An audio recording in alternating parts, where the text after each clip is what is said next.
Doctor Ram प्रवेश जी ने बहुत सारी बातें कह दी। उन बातों के पीछे आप उनका स्नेह और उनके मन का भाव ही समझिएगा, बाकी और कुछ भी नहीं है। हम लोग जिनको प्यार करते हैं उनके प्रति ये बातें कह डालते हैं, तो इसलिए सब लोग अपने परिवारजनों के बारे में इस तरह की प्रशंसात्मक बातें कहते रहते हैं, उसे सच मानने की कोई जरूरत नहीं है फिलहाल। चलिए, हम चूंकि पुनश्चर्या पाठ्यक्रमों की एक व्यवस्था यह भी है कि जो संयोजक हों, एक सेकंड, यहाँ से ये निकल गए, स्टार्ट एंड कर दें, कैंसिल करें।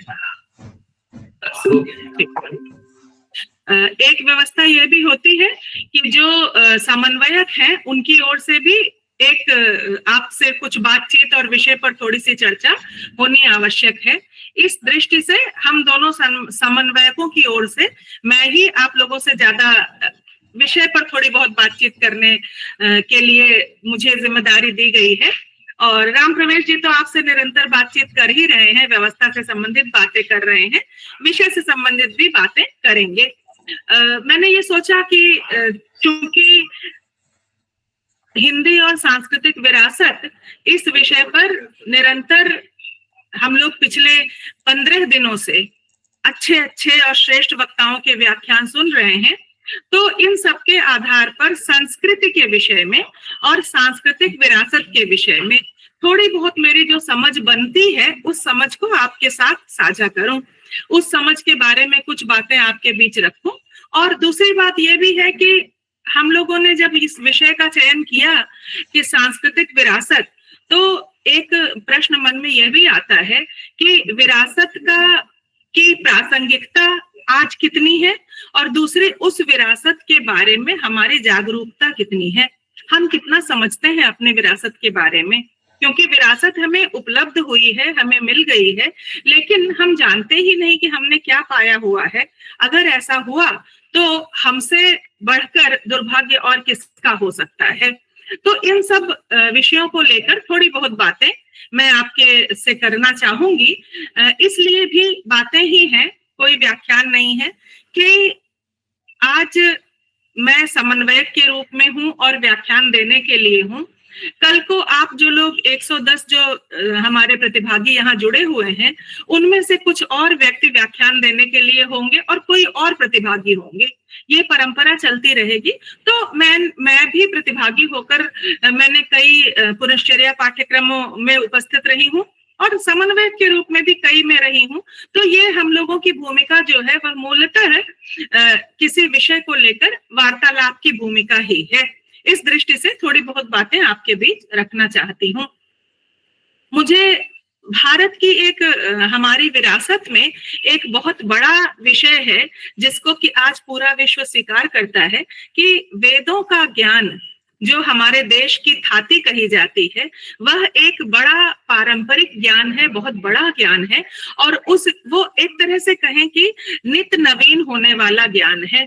तो वेदों का एक सूक्त मुझे बहुत पसंद है और मैं बहुत बार इसका उल्लेख कर लेती हूँ, आपके बीच भी इसको थोड़ी सी चर्चा करते हुए आगे बढ़ूं कि वेद में एक मंत्र आता है, ओम यांग मेधांग देवगणाः पितरश्चोपासते तया मां मध्य में धयाग्ने मेधा विनन कुरु। यहाँ इतनी वेद में सबसे बड़ी बात यह है कि वेदों में जो कुछ भी कहा गया है वो जीवन दृष्टि को लेकर है, जीवन यापन के तरीके को लेकर कहा गया, और वो असीमित है। असीमित इस दृष्टि से कि वह किसी एक देश के लिए, किसी एक समुदाय के लिए, किसी एक जाति के लिए या किसी एक प्राणी के लिए नहीं है, बल्कि उसकी प्रासंगिकता आज भी है। और जब वेदों की रचना हुई, रचना तो नहीं हम कहते हैं, वेद ऋषि जो थे वो मंत्र दृष्टा कहे जाते थे, तो जब वेदों की रचना हुई तब भी थे, वो तब के लिए भी प्रासंगिक था। तो यहाँ पर एक प्रार्थना आती है कि हमें उस प्रकृति से ये प्रार्थना है, यहाँ कोई ईश्वर भी नहीं है, क्योंकि हम अपनी शक्तियों का अर्जन प्रकृति से करते हैं। हम भोजन करते हैं, लेकिन उस भोजन से मिलने वाली ऊर्जा प्रकृति के द्वारा हमें प्राप्त होती है। तो यहाँ भी प्रकृति से एक छोटी सी प्रार्थना है कि हमें मेधावी बनाया जाए, हम मेधावी बने। और मेधावी क्यों बने, हमें कौन सी मेधा से संयुक्त किया जाए, तो उसमें उत्तर में ये मिलता है, ये काम इच्छा व्यक्त की गई कि हमें वो वाली मेधा मिले जो मेधा हमारे ऋषियों को मिली थी, जिस मेधा से हमारे ऋषि संयुक्त थे। इसका अर्थ क्या, ये जो विरासत की चर्चा हम कर रहे हैं, ये विरासत इसीलिए है कि उस ऋषियों द्वारा प्राप्त या ऋषियों द्वारा उपयोग की गई मेधा की आवश्यकता आज के युग को भी है। अब आप ये सोचें कि ऋषि जो थे, वह जिन ऋषि का अर्थ अगर हम सोचते हैं सब कुछ छोड़कर जंगल में चले गए लोग ही हों, तो या सिर्फ पूजा पाठ करने या सिर्फ मोक्ष प्राप्ति की इच्छा से हिमालय पर या जंगलों में तप करने वाले ही ऋषि हों, तो ये ऋषि के ऋषि शब्द जो है उसके अर्थ को सीमित करके देखना है। ऋषि का अर्थ है विज्ञान और ज्ञान के विभिन्न विषयों में जो निष्णात व्यक्ति थे, यानी आज की भाषा में कहें तो साइंटिस्ट, आज की भाषा में कहें तो स्कॉलर। ये जो स्कॉलर थे, अगर ऐसा नहीं होता तो विश्वामित्र ऋषि वह राम और लक्ष्मण को किशोर उम्र में ले जाकर के हथियारों की शिक्षा देने में समर्थ नहीं होते। हमारी लंबी परंपरा रही और हम लोगों ने इस बीच कई व्याख्यानों में इनकी चर्चा सुनी भी है, मैं उसके विस्तार में नहीं जाऊंगी। लेकिन मैं सिर्फ ये कहना चाहती हूँ कि ये जो हमारे अभी देखिए, भारत में अभी हमारे देश में ही 2-3 दिन पहले इतना बड़ा विस्फोटकों का एक दिन में विस्फोटक पकड़े गए बहुत बड़े टनों के परिमाण में, और दूसरे ही दिन लाल किला के पास विस्फोट से गाड़ी उड़ी और बहुत बड़ी भयानक दुर्घटना घटी। और तब ये पता चल रहा है, जब खोजबीन की गई, कि ये जो एक केमिकल था, उस केमिकल को दूसरे किसी खाद्य सामग्री तेल के साथ मिला करके विस्फोटक बनाया जा रहा था। यानी जो कोई ये बना रहा था वो भी एक विशेष प्रकार का मेधावी व्यक्ति था, उसकी बुद्धि पर संदेह नहीं किया जा सकता। इतना बड़ा एक समुदाय पकड़ा गया, वो सारे के सारे डॉक्टर हैं, सब मेधावी हैं, लेकिन अकेली मेधा हमारी परंपरा में काम में नहीं है। काम में क्या है, वह मेधा जो सही रास्ते पर जाती हो, वह मेधा जो देश और दुनिया के लिए सही समुचित रास्ता दिखा सकती हो। हमें साइंटिस्ट चाहिए, हमें डॉक्टर चाहिए, हमें मंगल पर यान भेजने के लिए वैज्ञानिक चाहिए, लेकिन मंगल पर यान भेजकर मंगल को उड़ा देने के लिए वैज्ञानिक हमारी आवश्यकता नहीं है, हमारी चाह नहीं है। तो यह संस्कृति, जिस संस्कृति की कामना है कि, और ये जो प्रार्थना, ये जो वैदिक प्रार्थना का मंत्र है, यह मंत्र आज भी वैसे ही प्रासंगिक है, आज भी किया जा सकता है और चल सकता है। लेकिन इसके साथ साथ तो जिस संस्कृति का यह मंत्र है और इस प्रकार के असंख्य विवेच्य विषय हैं जिस संस्कृति में, उस संस्कृति की चर्चा हम लोगों ने पिछले 14-15 दिनों में की है। उस संस्कृति की एक खास बात है जिसके बारे में कहा जाता है, सा संस्कृति प्रथमा विश्ववारा।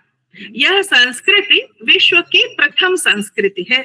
अब इस पर विवाद हो सकता है, विश्व की प्रथम संस्कृति हम क्यों माने इसको, लेकिन अगर हम मानते हैं तो बहुत गलत भी नहीं होगा। क्यों गलत नहीं होगा, मैं एक छोटा सा उदाहरण आपके सामने रखूं। मेरे एक परिचित मित्र कुछ समय के लिए विदेश गए रहने, और जब विदेश में तो मान लीजिए 8-10 महीने या 1-2 साल रह करके लौटे, तो लौटने पर हमने उनसे पूछा कि आपको विदेश में सबसे ज्यादा भारत की क्या कमी खल रही थी, आपने वहां क्या मिस किया सबसे ज्यादा। तो हमें ऐसा लगता है कि शायद भारत का खाना मिस किया होगा, वगैरह वगैरह, कुछ भी हो सकता है। लेकिन उन्होंने ये कहा कि मुझे सबसे ज्यादा कमी जिस चीज की महसूस हुई वह थी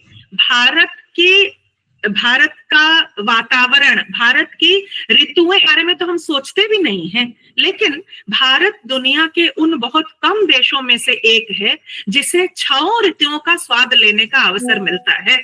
तो हम जब कहते हैं कि क्योंकि दुनिया का कोई देश है जो इतना ठंडा रहता है कि वहां गर्मी ही नहीं आती, बड़ी मुश्किल से थोड़े दिनों के लिए वसंत आता है जब सूरज दिख जाता है। कई ऐसे देश हैं जहां इतना तापमान है कि वहां लोग शीतलता के लिए तरस जाते हैं। भारत ऐसा देश है, भारतीय, हम उसे सब कॉन्टिनेंट कह लें, भारत का उपमहाद्वीप, वह है जहां की सचमुच, जिसे हम कहें हैबिटेबल एनवायरनमेंट, जहां मनुष्य जाति पनप सकती थी, जहां मनुष्य जाति रह सकती थी, या मनुष्य के साथ अन्य प्राणी, जो जो एक मानवीय इकोसिस्टम होता है, वो जहां पर रह सकता था, इस प्रकार का स्थान भारत था। और इसीलिए जब इस भारत देश के लोगों ने, विद्वानों ने, और इन्होंने ये कहा और माना कि यही जो भारतीय संस्कृति है वह विश्व की प्रथम संस्कृति है, तो इसे मानने में बहुत ज्यादा आश्चर्य नहीं लगता है। मैं इसे मानना पसंद करती हूँ, स्वीकार करती हूँ। दूसरा एक और उदाहरण, थोड़ा छोटा सा एक और उदाहरण हम ले। भारत की जो प्राचीनतम भाषा है संस्कृत, यद्यपि संस्कृत के साथ साथ तमिल को भी उतनी ही प्राचीन भाषा के रूप में मान्यता प्राप्त है। ये जो संस्कृत भाषा है, संस्कृत भाषा की लिपि देवनागरी है। आप में से जितने भी लोग हिंदी पढ़ाते होंगे, हम सभी देवनागरी लिपि की वैज्ञानिकता को लेकर पढ़ते पढ़ाते रहते हैं। लेकिन आप ये सोचें कि जिस समय दुनिया में अन्य लिपियां बन रही थी, पूरी तरह बनी भी नहीं थी या बाद में भी बनी, और देवनागरी लिपि का जो लिपियों की जो वर्णमाला है, वर्णमाला यानी का वर्ग है, उसके पहले स्वर, सारे स्वर चले आते हैं अ से लेकर अह तक, और का वर्ग, उसके बाद च वर्ग, ये जो वर्णमाला है, उस वर्णमाला का जो स्वरूप बनाया गया है वो कितना ज्यादा मनुष्य के उच्चारण अवयवों के अनुसार बना हुआ है।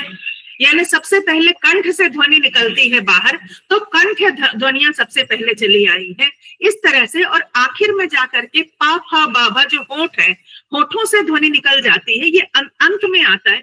ये जो हमारी संस्कृत की लिपि देवनागरी और देवनागरी की वर्णमाला, क्या ये संभव था कि जिन ऋषियों ने इस वर्णमाला का निर्माण किया हो, उनको वो भाषा विज्ञान के बारे में ना जानते रहे हों, उनको भाषा और शरीर तत्व के पारस्परिक संबंध के बारे में पता नहीं रहा होगा? क्योंकि आज से करीब 50-60 साल पहले जब फोनेम को नापा जाने लगा यंत्रों के माध्यम से, तो जब यंत्रों के माध्यम से फोनेम को मापा जाने लगा, जिसे हम लोग स्वन और स्वनिम की माप कहते हैं, तब ये समझ में आया कि जो रोमन वर्णमाला है या विश्व की अन्य लिपियों की वर्णमालाएं हैं, वो आधी अधूरी है, वहां सारी ध्वनियां उच्चारित नहीं होती। और तब ऐसा लगता है कि जिन ऋषियों ने देवनागरी वर्णमाला का निर्माण किया होगा, वो निश्चित तौर पर इस प्रकार के यंत्रों से वाकिफ रहे होंगे, या इस प्रकार का उनके पास कोई ना कोई साधन और माध्यम रहा होगा कि उन्होंने ऐसी वैज्ञानिक वर्णमाला का निर्माण किया। तो ये दो उदाहरण आपके सामने मैं इसलिए रख रही हूँ कि हम अगर ये माने कि भारतीय संस्कृति प्राचीनतम, अच्छा सबसे प्राचीन नहीं भी तो प्राचीनतम संस्कृतियों में से एक है, ये तो हर हालत में स्वीकार किया जा सकता है। एक और छोटी सी घटना और आगे बताती चलती हूँ।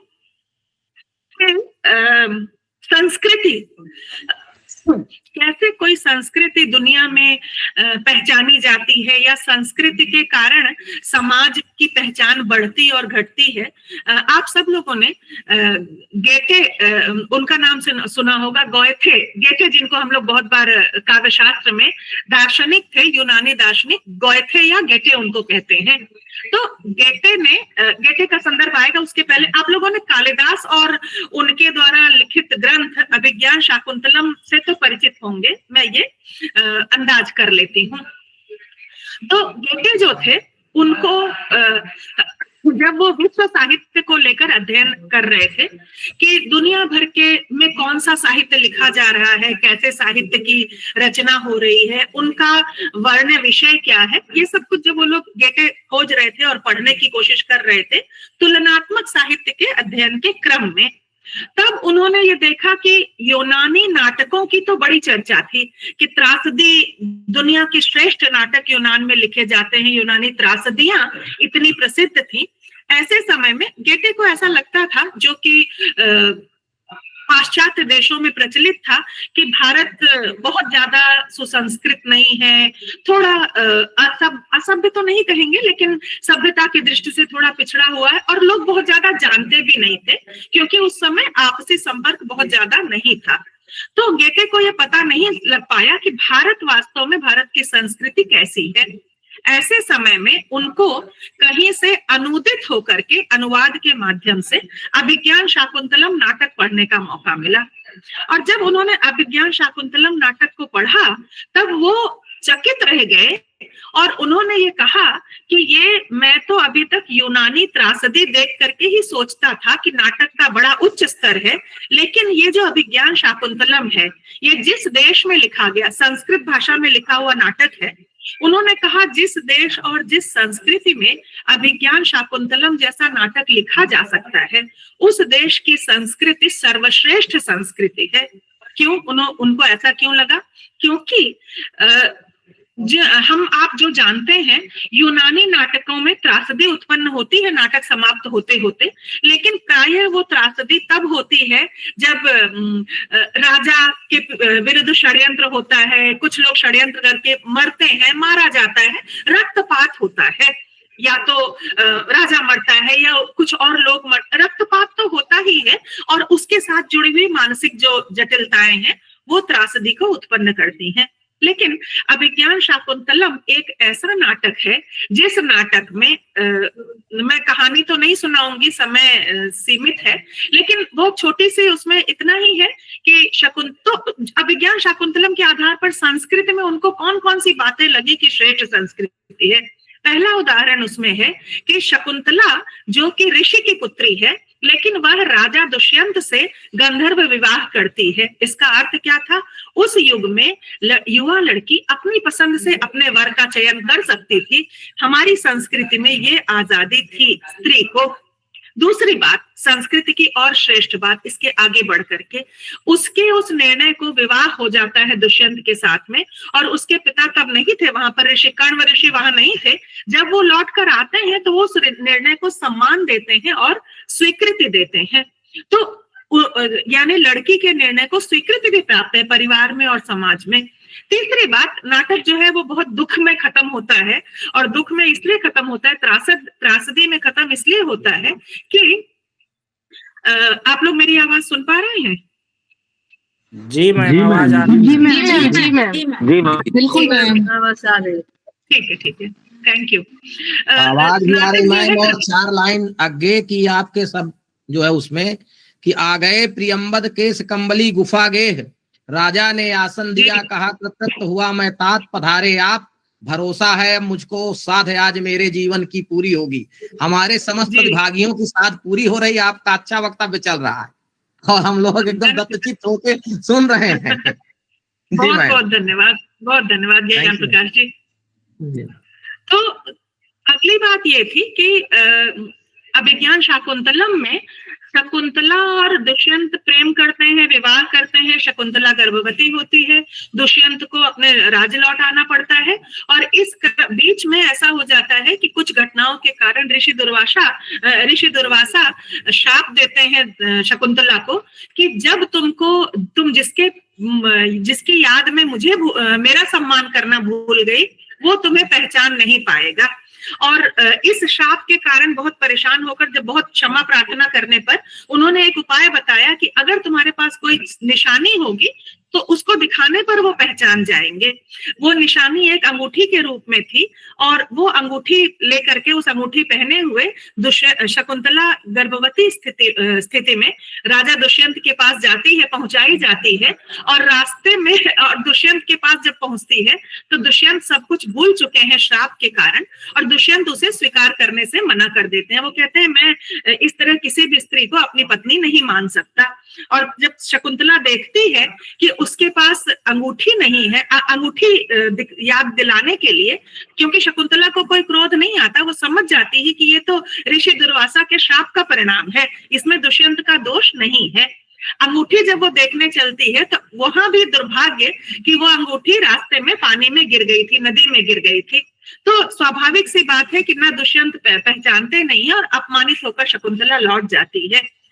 कुछ समय बाद वो अंगूठी मछली के पेट में जाकर जैसे तैसे घूमकर राजा के पास पहुंचती है, और अंगूठी देखते ही राजा को सब याद आ जाता है, और राजा फिर छटपटाते हैं, परेशान होते हैं, दुखित होते हैं, और वो जाकर शकुंतला की तलाश करते हैं।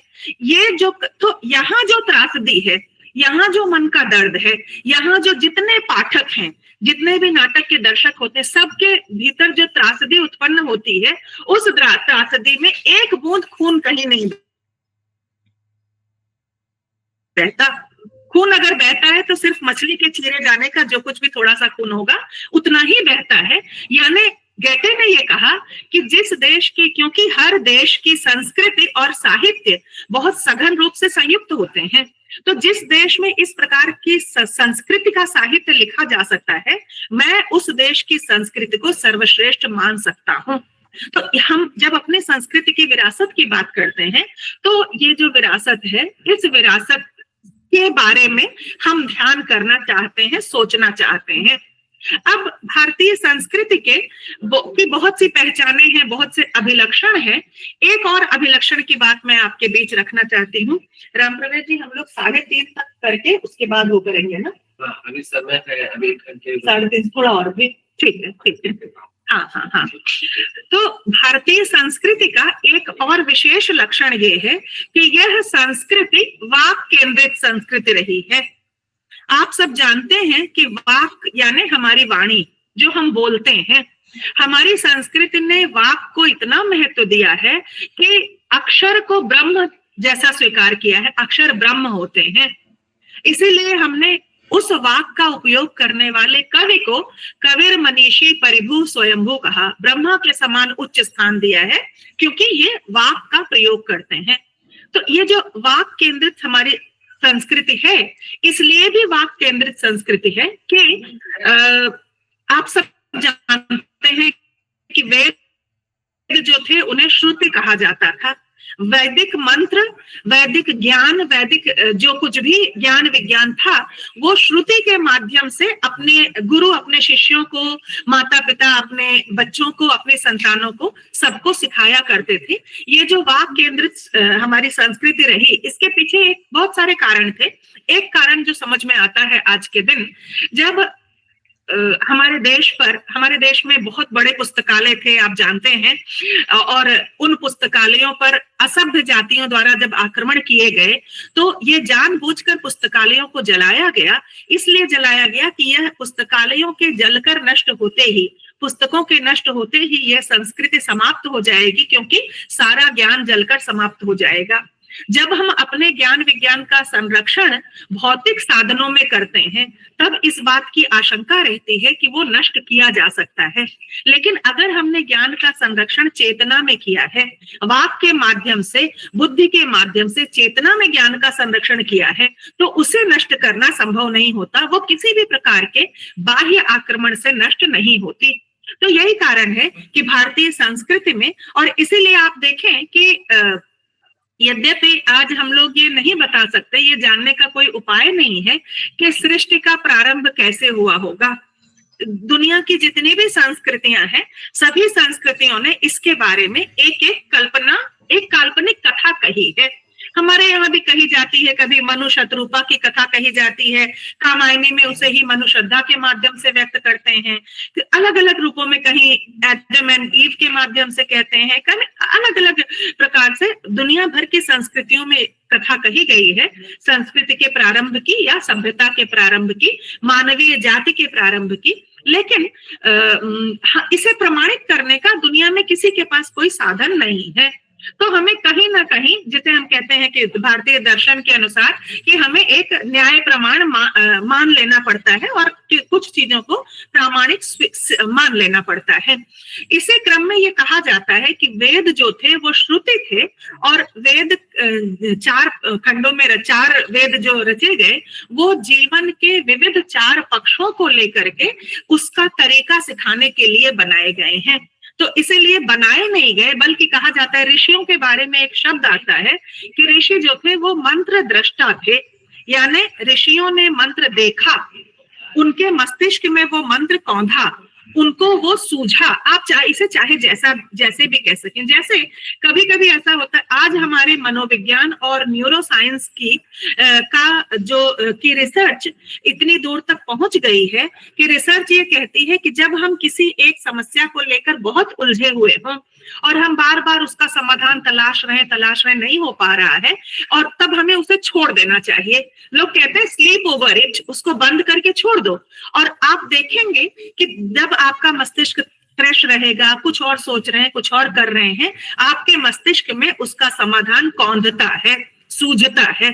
तो ये जो है, ये मंत्र दृष्टा होना है, ये है जीवन के बारे में सीखना और पाना। अब ये जो वाक परंपरा मैंने कही, इस वाक परंपरा में एक और भी खूबी है, खूबसूरती है इस वाक परंपरा की, कि इसमें हमेशा ये देखा गया हमारी संस्कृति में कि हर कोई व्यक्ति सिखाने के योग्य नहीं होता, हर कोई भी व्यक्ति सिखाने के योग्य नहीं हो सकता, और ना ही हर व्यक्ति सीखने के योग्य होता है। यानी शिक्षक होने की पात्रता अर्जित करनी पड़ती है, इसी के साथ साथ शिक्षार्थी होने की पात्रता भी अर्जित करनी पड़ती है।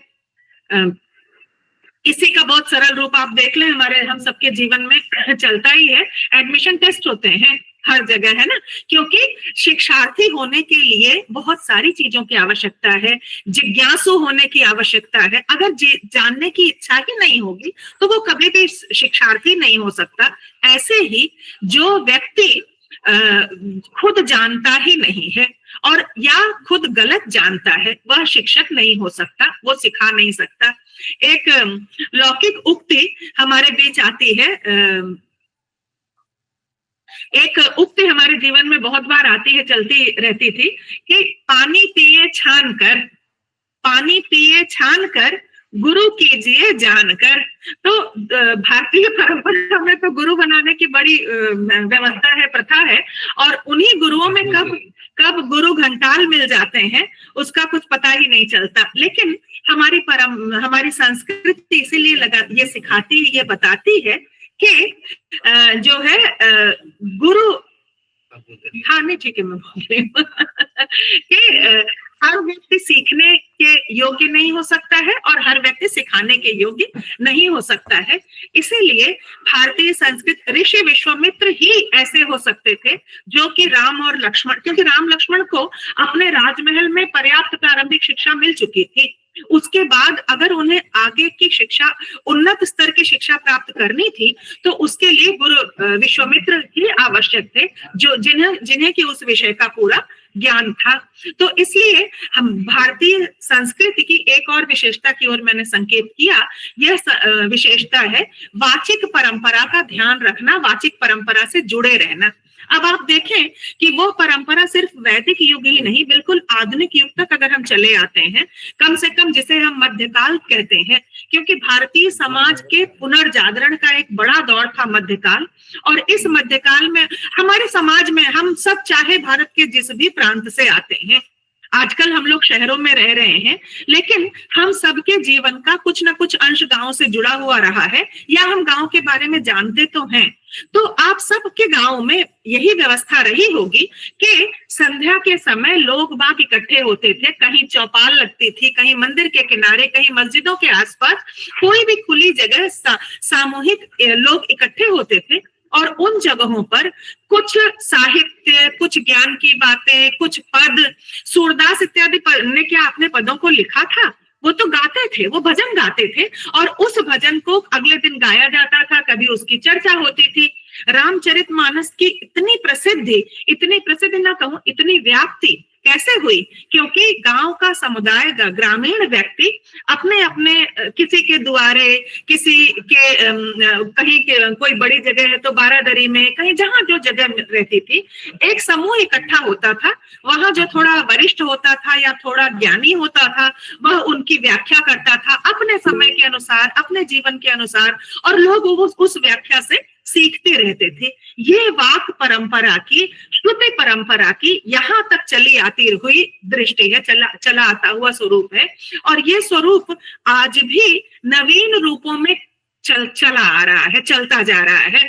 हम लोग बहुत बार शिष्ट साहित्य के अंतर्गत इनकी चर्चा नहीं करते, इनको देखते नहीं है, लेकिन मैं ये मानती हूँ कि ये जो हम लोगों के शहरों में, गांव में, हमारे समाज में कथा होती है, नाना प्रकार की कथा, रामलीला होती है, ये जो सामूहिक उपादान है, ये उस वाक परंपरा के नए परिवर्तन के साथ वो जीवित रखे हुए हैं। हमारी संस्कृति की ये विरासत आज भी चलती चली जा रही है।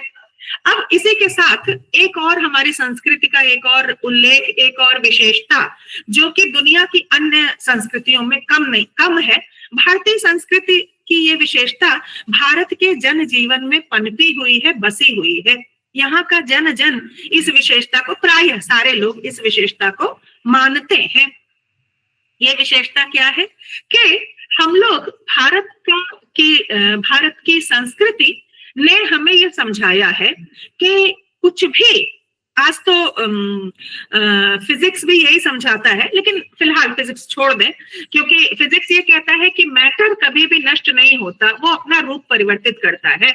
पानी जो है वो भाप बन करके बादल बनता है, फिर वो पानी बनता है, बर्फ हो जाता है, या लकड़ी बनती है, उसी से ही पेड़ से, पौधे से बीज बन करके पौधा बनता है, लकड़ी बनती है, लकड़ी कोयला बन जाती है, वहां ऊर्जा के रूप में परिवर्तित हो जाती है। लेकिन कोई भी मैटर कभी भी नष्ट नहीं होता, सिर्फ परिवर्तित होता है। इसीलिए भारतीय संस्कृति ने इस बात को बहुत प्रारंभ में इसे देखा, समझा और जाना और स्वीकार किया। यही कारण है कि भारतीय संस्कृति वह काल के चक्राकार गति को स्वीकार करती है।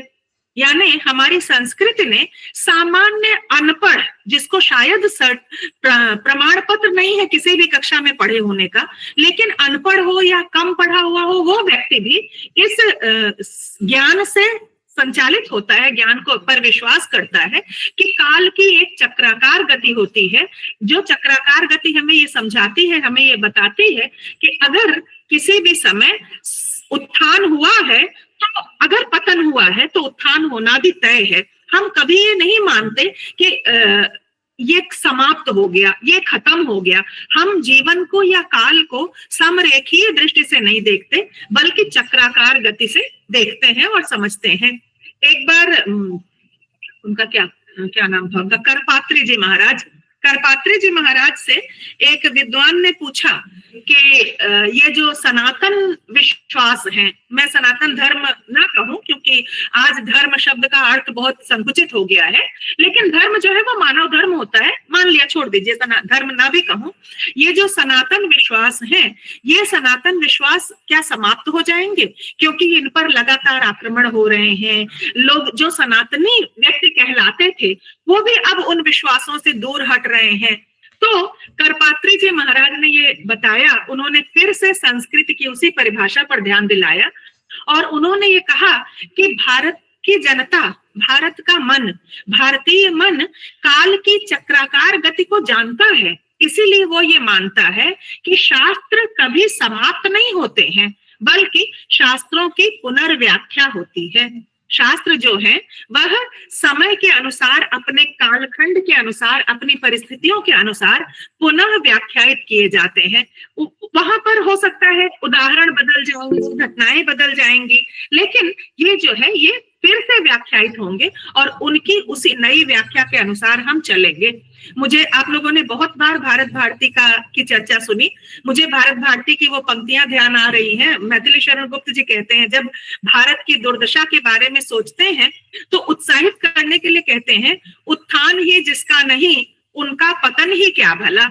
पतन हुआ है इसका मतलब कभी उत्थान था, तभी तो पतन हुआ है। तो भारत इस बात में विश्वास करता है। और जब मैं भारत की बात कह रही हूं तो ये जो काल की चक्राकार गति को स्वीकार करना, ये इस बात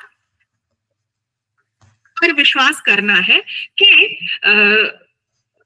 हम सब कभी भी जड़ नहीं होते हैं, हम निरंतर एक गति से चलते रहते हैं। परिवर्तन की एक गति में हम हमेशा जी रहे हैं और हम हमेशा चले जा रहे हैं।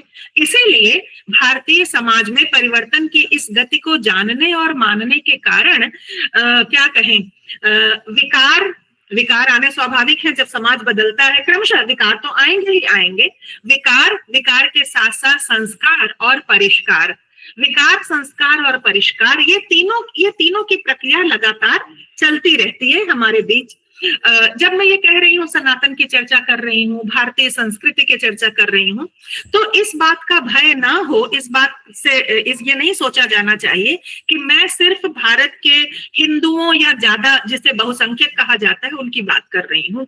इसलिए मैं नहीं कर रही हूँ कि भारत की संस्कृति में, भारत के में इतनी जातियों के लोग निरंतर आए हैं, निरंतर बसते चले गए हैं, और यहाँ की जनता ने, यहाँ के समाज ने, या मैं उसे फिर कहूं कि यहाँ की जनता की संस्कृति ने खुले गले से, खुले मन से, खुली बाहों से सबको स्वीकार किया है।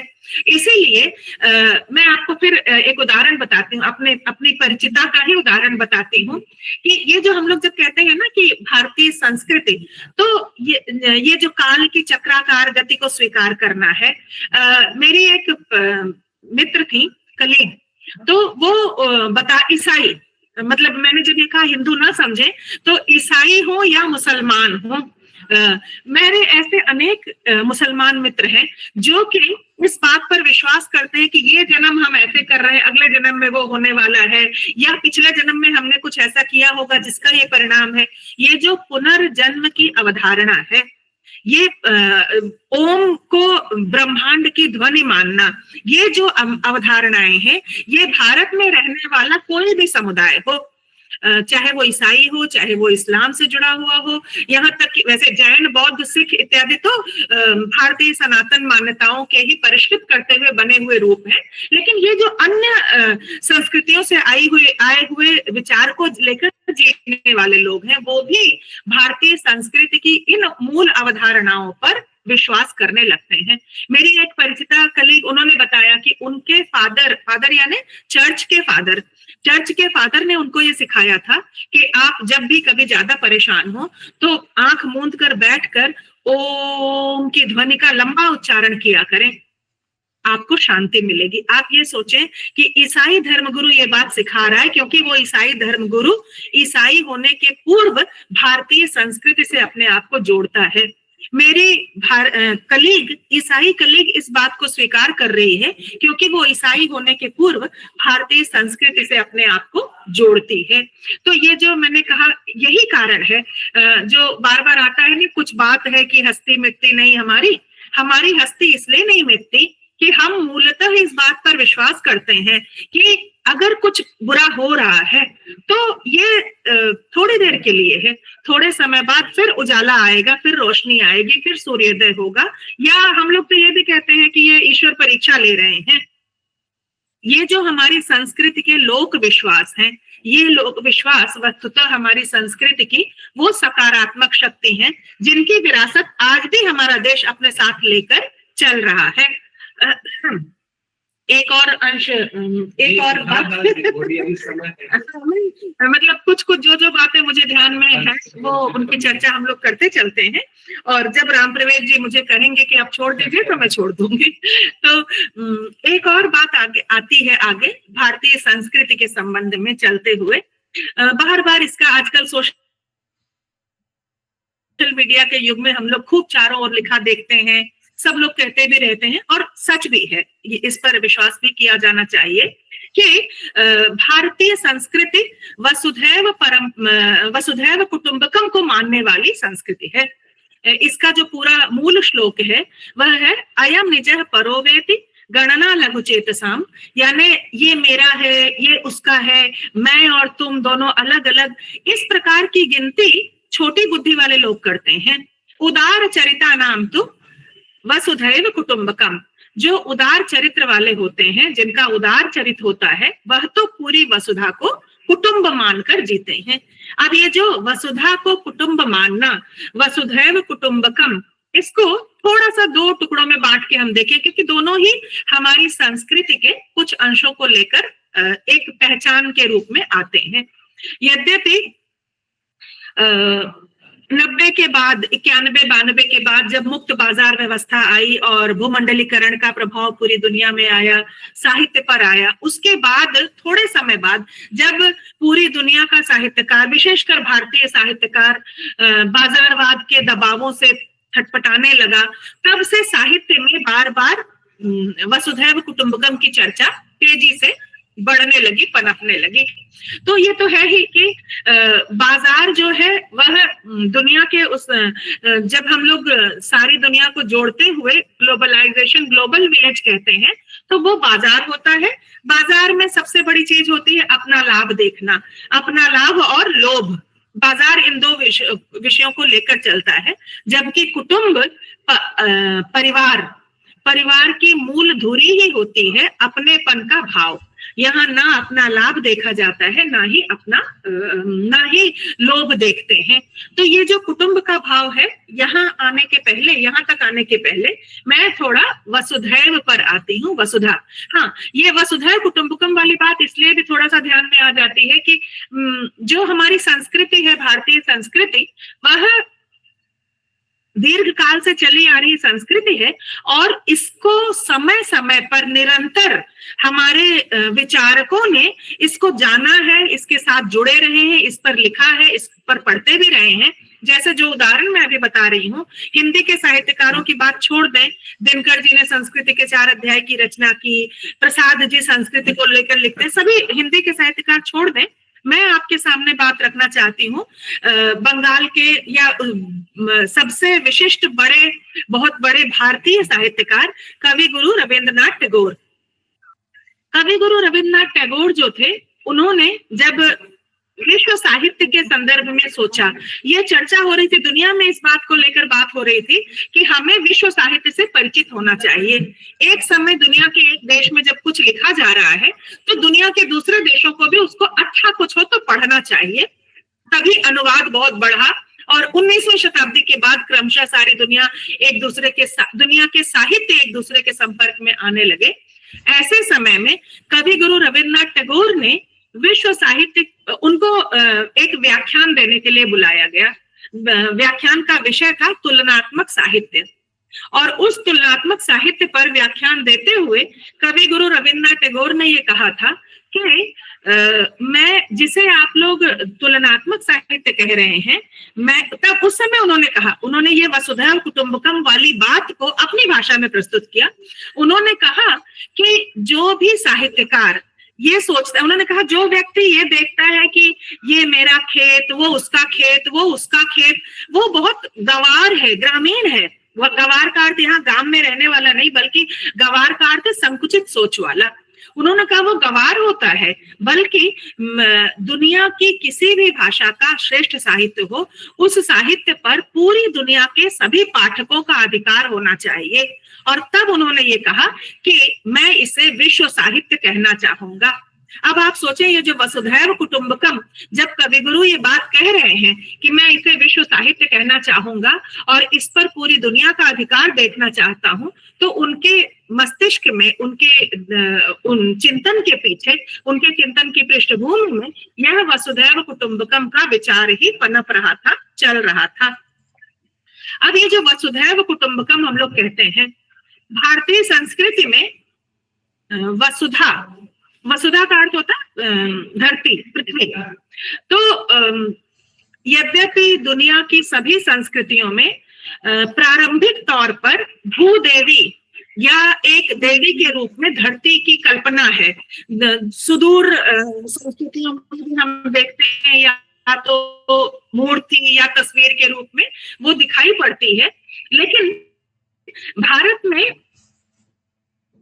धरती जो है वसुधा, तो वसुधा के जो पर्यायवाची है, जो उसके अर्थ हैं, वो अर्थ क्या है? जब हम वसुधैव कुटुंबकम कहते हैं तो हम किन बातों को सोचते हैं? जैसे धरित्री, धरती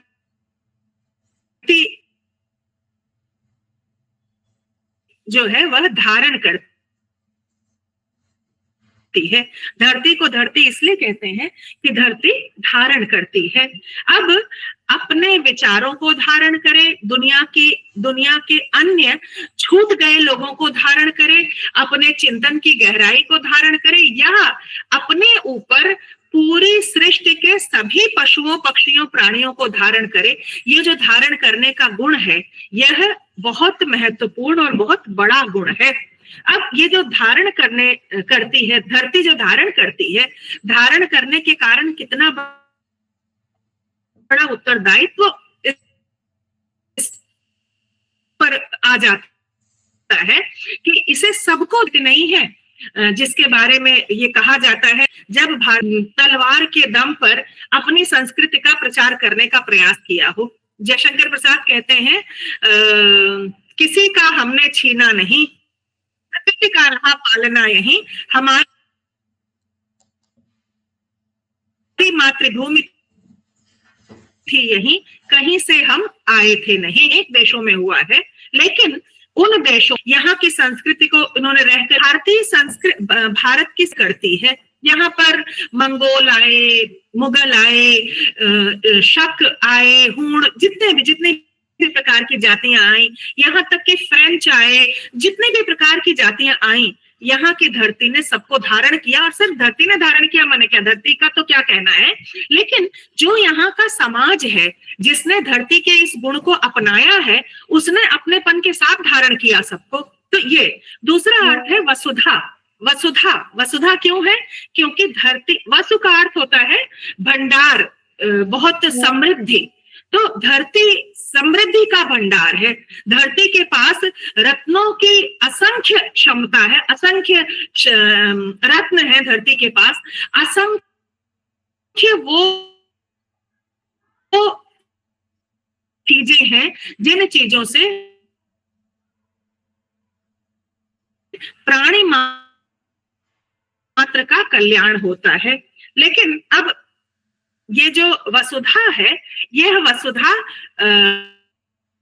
भारतीय संस्कृति की दृष्टि से जब हम सीखते हैं, तो ये वसुधा के पास रत्नों का अक्षय भंडार है और यह रत्नों को धारण करती है। लेकिन धारण करने का एक हमारी संस्कृति एक छोटा सा संकेत करती है, बार बार संकेत करती है, और ये भी हमारे देश का अनपढ़ व्यक्ति भी जानता है, सबको पता रहता है कि धारण करने का एक अर्थ ये होता है कि जो कुछ आपको उपलब्ध है उसको रखे रहें, उसको रखें, उसका उपयोग करें, लेकिन उसको दबा ना लें, बल्कि क्योंकि हमें मालूम है कि सब कुछ अंततः यही छोड़कर जाना है। आपको एक चीज की याद दिला, आपने सुना होगा, लागा चुनरी में दाग छुपाऊं कैसे। ये बड़ा प्रसिद्ध गाना है। और लागा, उसमें एक पंक्ति आती है, पद है हमारे भक्तों का लिखा हुआ पद। उसमें एक पंक्ति आती है कि वो दुनिया मोरे बाबुल का घर, ये दुनिया ससुराल। तो हम इस दुनिया में आए हैं थोड़े समय के लिए। यहाँ हमें जो, जैसे हम रेल में जाते हैं, तो रेल में बैठते हैं तो थोड़े समय के लिए जो सब कुछ मिलता है, क्या हम उसे बटोर कर ले जाना चाहते हैं? ले जा ही नहीं सकते हैं।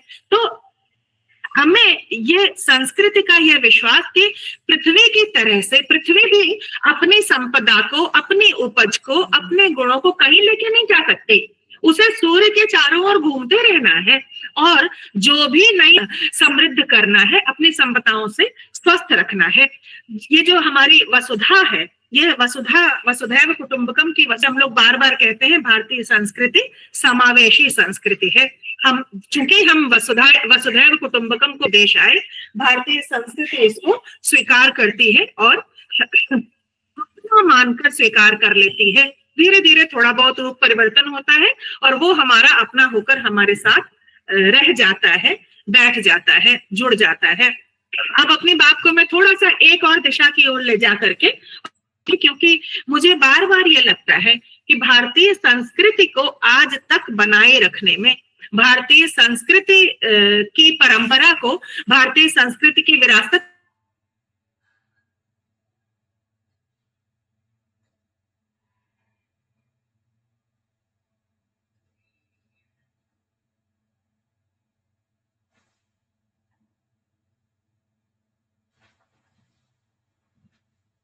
आवाज कट गई। जी मैम, आवाज नहीं आ रही है। नहीं, नेटवर्क प्रॉब्लम हुआ, नेटवर्क वहाँ इश्यूज से है, लिफ्ट हो गई नेटवर्क है इशू। मैम, लिफ्ट हो गई है नेटवर्क को।